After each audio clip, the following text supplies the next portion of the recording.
सर्वांना सूचना आहे की या सगळ्या स्टोरी माझ्या स्वतःच्या आहेत आणि स्वतःच्या आवाजात रेकॉर्ड केलेल्या आहेत. त्यामुळे कृपया कोणीही या स्टोरी कॉपी करण्याचा प्रयत्न करू नये. मग आताही शशी आणि चंद्रानं पोलिसांना चकमा दिला आणि शितापीनं त्या कडक बंदोबस्तातून निसटून आले. मग पुढे गेल्यानंतर शशीनं आणखीन एका ठिकाणी दुकान बघून पुन्हा तिच्यासाठी पटकन ड्रेस खरेदी केले आणि मग ते चाळीमध्ये आले. आणि आल्या आल्या तिनं पटकन दरवाजा लावला, खिडक्यांचे पडदेसुद्धा लावून घेतले.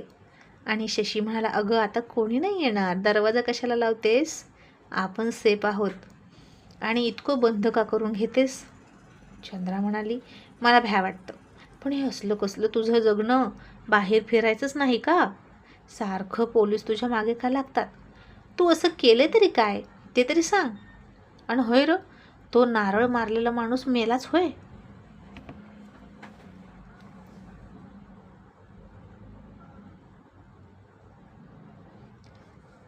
आणि शशी हसला आणि म्हणाला, अगं त्याचा आता स्वाहासुद्धा झाला आणि तू अजून त्याचंच घेऊन बसलीस होय.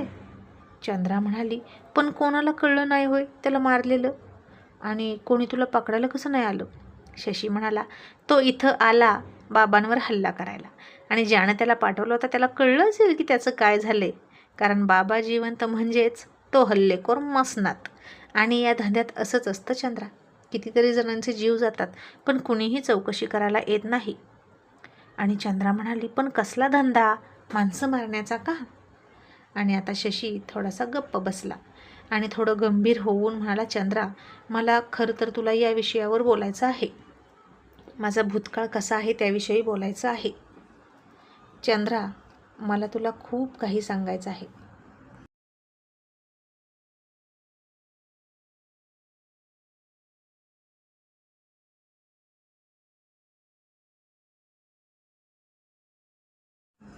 आणि चंद्रा म्हणाली, ए बाबा तू ते नंतर सांग, मला लय भूक लागली. तू म्हटला होता बाहेर भात चालतो, पण काही जमलंच नाही असं म्हणून ती पदर खचून गॅस पुढं गेली. आता शशीला पण भूक लागली होती, मग त्यानं सिगारेट तोंडात घेतली आणि गॅसवर तोंड खाली वाकवून पेटवू लागला. चंद्रा पुन्हा चकित झाली आणि म्हणाली, अरे मसन्या, अरे तुला काही कळतं का नाही, तोंड भाजून घेशील आणि लंका जळून आलेल्या वानरासारखं काळं तोंड होईल तुझं. शशी तिच्याकडे रोखून बघत म्हणाला, मग तरी पण तू मला पसंत करशील ना.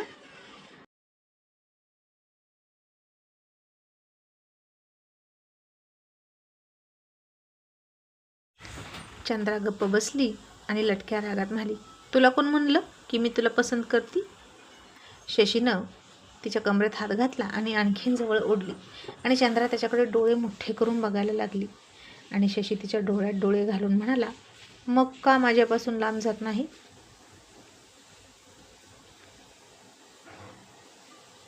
तुला किती वेळा आय लव्ह यू म्हणालो की माझ्यापासून लांब जा, तरी पण तू इथून जायला तयारच नाही. अजून एकदा म्हणू का, इथून जा, घे म्हणतो, असं म्हणून तो पुन्हा तिला तसं म्हणाला. आणि शशीनं तिला एक बारीक डोळा मारला. चंद्रा थोडी गालात हसली आणि ती काहीच उत्तर न देता पुन्हा गप्प बसली आणि त्याचा कमरेतला हात काढला आणि म्हणाली, हो बाजूला, मला करू दे काहीतरी खायला. मग शशी मनात म्हणाला, मला माहीत आहे तू मला सोडून जाणारच नाही. मग तो तिला म्हणाला, चल मी करतो, काय खायचं बोल. चंद्रा त्याच्याकडे चकित होऊन बघत म्हणाली, तुला येतं का, तुला तर नुसत्या बिड्या फुकायला येतं. शशी म्हणाला, येतं ग, पण तू आल्यापासून आळशी झालोय, पण खरंच सांग की काय खायचं, मी पोहे करू शकतो चांगले, तू बाजूला हो. चंद्रा म्हणाली, नको, माझं मी करते, तूच हो बाजूला आणि जा बिडी फुकत बस. आणि शशी आता हट्टाला पेटला आणि म्हणाला, मीच करणार. आणि चंद्रा म्हणाली, मग मी काय करू. शशी तिला त्याच्या हातातली सिगारेट देत म्हणाला, तू सिगारेट फुकत बस. चंद्रानं आता सिगारेट घेतली आणि दिली फेकून आणि कांदा चिरायला घेतला त्याच्याकडं रागात बघत बघत. आणि आता एवढासा तो किचन कट्टा होता, वररूम किचनमधला, आणि चंद्रा काही बाजूला सरकेना आणि शशीला जागा देईना. आणि ती वटवट करत म्हणाली, मला म्हणतो की बिडी फूक, लाज वाटते का. आणि ती कांदाही चिरत होती. इतक्यात त्यानं तिला पाठीमागून मिठी मारल्यासारखं केलं आणि तिचे हात हातात घेऊन तोही कांदा कापू लागला तिच्या पाठीमागून चिकटून. आणि जसा तो पाठीमागून चिकटला तसं पुन्हा चंद्राच्या शरीरात धस्स झालं आणि तिच्या हृदयाची धडधड वाढली. तिने तिचे कांदा कापणारे हात जागेवर थांबले आणि ती पुन्हा लाजून चूर होत नजर झोकवून तशीच उभा होती. आणि शशीचा चेहरा आता तिच्या मानेजवळ आला होता आणि तो सुद्धा एका बाजूने दिसणाऱ्या चंद्राच्या चेहऱ्याकडे पाहत होता. चंद्रा तिरक्या नजरेनं त्याचा चेहरा बघण्याचा प्रयत्न करत होती, पण तिला फक्त त्याचा नाकाचा शेंडाच दिसायचा. खूप जवळ आला होता तो आज आणि तोंडानं बोलायची काहीच गरज नव्हती. त्या दोघांची शारीरिक जवळीकता सगळं सांगत होती की ती आणि तो एकमेकांना किती पसंत करतात.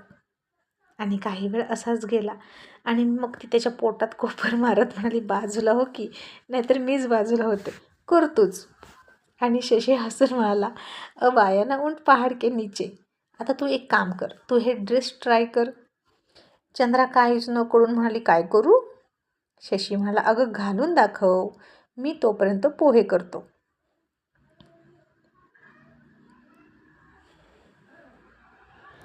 मग चंद्रा तिथून थोडीशी हसून गेली आणि बाथरूममध्ये जाऊन ड्रेस घालून आली.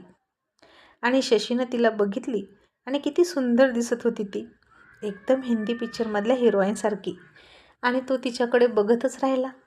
आणि चंद्रा म्हणाली, सांग की कशी दिसते? शशी म्हणाला, ब्युटिफुल. चंद्रा म्हणाली, म्हणजे सुंदर ना?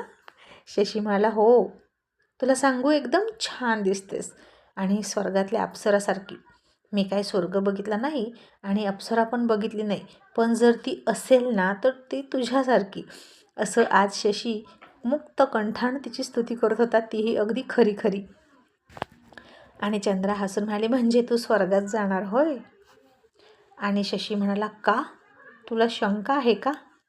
आणि तुला खात्री आहे का की मी नरकात जाणार?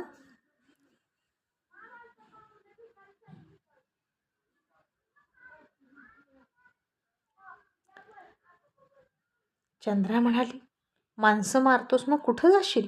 नरकातच ना. आणि शशी म्हणाला, मग मला सांग, तुझा तो कृष्ण, तुझा तो राम कोण आहेत? कुठे राहतात? चंद्रा म्हणाली, ते देव आहेत, ते स्वर्गात राहतात. शशी म्हणाला, का? का स्वर्गात राहतात? त्यांना सुद्धा नरकात जायला हवं ना, त्यांनी पण खूप राक्षसांना मारलं ना. चंद्रा म्हणाली, असं कसं? ती दुष्ट माणसं होती, राक्षस होती, ती लोकांना त्रास द्यायची म्हणून मारलं आणि त्यांना मारण्यासाठी जन्म घ्यावा लागला देवांना. आणि त्यांनी माणसांची सुटका केली त्या राक्षसांपासून, म्हणून ते देव आहेत आणि त्यांची जागा स्वर्गात आहे. शशी म्हणाला, मग लक्षात ठेव, मी ज्यांना मारतो ते पण राक्षस आहेत. ते इतरांना त्रास देतात, मुलींची इज्जत घेतात, हसतं खेळतं कुटुंब उद्ध्वस्त करतात. असं म्हणून शशीला आता त्या मानसिंग पाटलाची आठवण झाली, ज्यानं त्याचं हसतं खेळतं कुटुंब उद्ध्वस्त केलं होतं. त्याची बहीण शशिकलाची अब्रू घेतली होती, त्याच्या चुलतीला मारलं होतं, आईला ढकलून दिली होती आणि त्यामुळे तिचा मृत्यू झाला होता. त्याचे वडील चंद्रकांतची खोट्या आरोपात धिंड काढून त्याची दुर्दशा केली. आणि हे सगळं आठवलं आणि शशीचे डोळे आता पाण्यानं भरले आणि गच्च गच्च झाले. आणि त्याच्या हातातला चाकू त्यानं रागात घट्ट पकडला होता आणि त्याचं ते बोलणं ऐकलं आणि चंद्रा त्याच्याकडे बघतच बसली आणि तिला ते पटायला लागलं. इतक्यात चाळीमध्ये खूप ओरड सुरू झाली. एक मुलगी घाबरून धावत पळत चाळीच्या गेटमधून आत शिरली आणि तिचे सगळे कपडे अस्ताव्यस्त झाले होते, केस विस्कटले होते. तशी चंद्रा पळतच दरवाजा उघडून बाहेर गेली आणि तिनं बघितलं तर ती एक मुलगी रडत होती. आणि मग चंद्रा त्या मुलीकडे गेली आणि तिला विचारलं की काय झालं, तू इतकी का रडतेस आणि इतकी का घाबरली आहेस? तर ती सांगत होती की कोणीतरी तिच्या इज्जतीवर हात टाकला होता, तिची छेड काढली होती. चंद्रा रागात म्हणाली, कोण आहे तो? त्या मुलीनं घाबरत घाबरत गेटच्या बाहेर इशारा केला आणि चंद्रानं तिकडं बघितलं तर 2-3 मुलं होती आणि त्यांच्या हातात त्या मुलीची ओढणी होती. आणि ती ओढणी हवेत टाकायचे, पुन्हा झेलायचे, तिचा वास घ्यायचे, चुरगाळायचे. आणि हे बघून त्या मुलीला खूप लाज वाटत होती. मुलीची ओढणी आणि बाईचा पदर म्हणजे तिची इज्जत, आणि त्याला हात लावणं म्हणजेच एका स्त्रीच्या इज्जतीला हात लावल्यासारखं झालं. चंद्राला आता राग आला आणि ती त्या मुलांना जाब विचारायला गेली, आणि ती मुलं चंद्राकडे बघून शिट्ट्या मारून म्हणाले, आय हाय, काय सुंदर आहे हे, क्या तेवर हे इसके.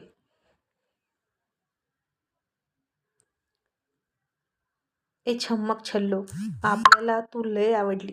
आई शपथ, तू तर मास्टरपीस आहेस की. ती राहू दे, आपण तुलाच उचलतो. आणि बोल, राणीची बाग फिरायला येतेस का? दिवसभर मज्जा करू आणि रात्री ताज हॉटेलमध्ये जाऊ. चल, येतीस का? असं म्हणून तोंडातला गुटखा ते चगळत होते आणि त्याच्या तोंडाचा खूप घाण वास येत होता.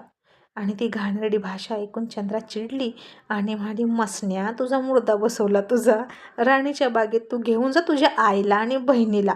तुला लाज वाटते का असं बोलायला? चल, तिची ओढणी दे. तुला आई बहीण आहे की नाही र?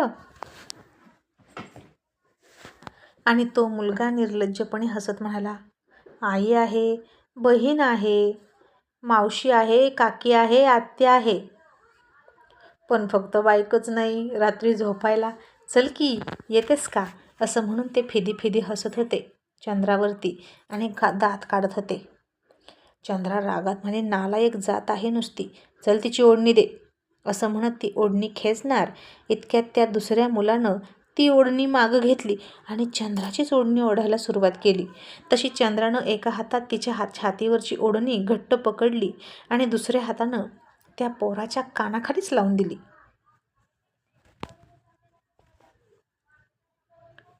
तसं त्या मुलाला राग आला आणि त्यानं, तुझ्या आईचं तुझ्या जास्त फडफड करतेस का? माझ्या कानाखाली देतेस?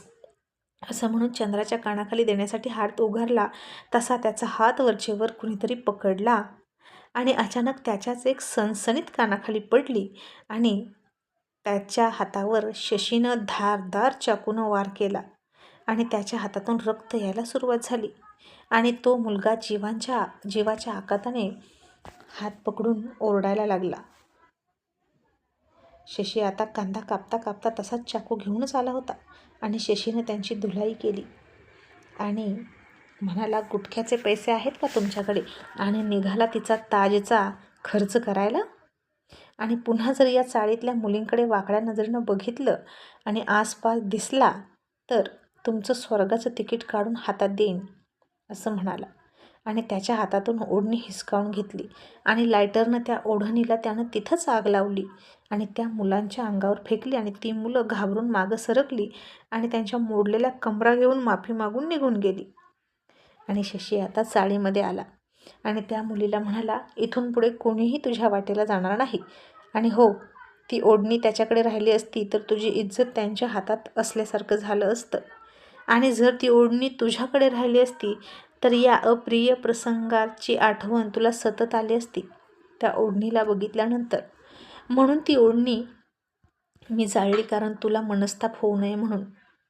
आणि आता सगळं विसरून जा. आणि ती मुलगी आता थोडी हसली आणि म्हणाली, थँक्यू दादा. आणि सगळेच लोक शशीचे आभार मानायला लागले आणि रविशेठ नंतर इथला मसीहा म्हणजेच अजित असं समजायला लागले.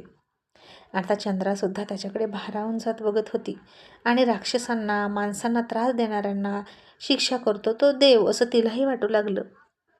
आणि शशी आता शिट्टी मारत, चाकू हवेमध्ये फेकत, हातामध्ये झेलायचा आणि चंद्राला म्हणाला, चला वाघिणीची मावशी, घरात चला. पोहे तयार आहेत, कसे झाले ते टेस्ट करून सांगा. आणि पुढे निघून गेला. आता मस्तपैकी तिला पोहे वाढायचे आणि आपल्या मनातलं बोलून टाकायचं असं त्यानं ठरवलं. आता चंद्रा लाजून गालात हसली आणि त्याच्या मागं निघाली. पण हे काय, कोणीतरी म्हणालं, वहिनी, आज दादानं पोहे केले वाटतं, आम्हाला पण बघायचे आहेत कसे झाले ते, येऊ का? आणि बिचारी भोळी दानशूर चंद्रा नाही म्हणू शकलीच नाही आणि तिच्या मागे आता बरंचसं टोळकं निघालं पोहे खायला.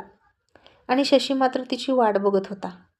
आणि जसं चंद्राच्या मागे ते 5-6 जणांची फौज दिसली तसं शशीनं तिच्याकडं रागात बघितलं आणि चंद्रानं नाईलाजानं तोंड वाकडं केलं. आणि एक मुलगी म्हणाली, दादा तुम्ही पोहे केलेत ना, म्हणून वहिनी आम्हाला घेऊन आल्यात, द्या ना आम्हाला पण खायला. देणार ना? आणि शशी चंद्राकडे बघून दात ओठ खात पण थोडं थोडं खोटं खोटं हसत म्हणाला, का नाही देणार? देणार ना. खरं तर तुमच्यासाठी बनवले मी पोहे. या, खा, या. असं म्हणून त्यानं ते सगळं उचललं आणि त्यांच्यासमोर मांडलं आणि बाहेर निघाला. तशी चंद्रा म्हणाली, अरे तू कुठं निघालास? तुला पण भूक लागली ना, खा की. आणि शशी तिच्याकडे रागात बघत म्हणाला, खातो ना, नक्की खातो. या सगळ्यांमधून एक कण जरी शिल्लक राहिला ना तर नक्की खातो. असं म्हणून तिच्याकडे खूप रागात बघितलं आणि नॉनसेन्स म्हणून निघून गेला. आणि बडबड करत म्हणाला, धर्मशाळा करून ठेवली आहे या गावंढळ मुलीनं घराची. प्रायव्हसी नावाची चीजच नाही. उद्या लग्न झाल्यावर अख्ख्या चाळीला झोपायला घेऊन ये म्हणावं. असा शशी खूप रागात बडबड करत होता. आणि पोहे खाणारे म्हणत होते, वहिनी खरंच पोहे खूप छान झालेत बरं का. आणि सगळेजण ते पोहे खात होते आणखीन मागून घेऊन. आणि चंद्रा मात्र बाहेर येऊन जाणाऱ्या शशीकडे तोंड लटकवून बघत होती आणि आता माझं काय चुकलं असं मनात म्हणत होती.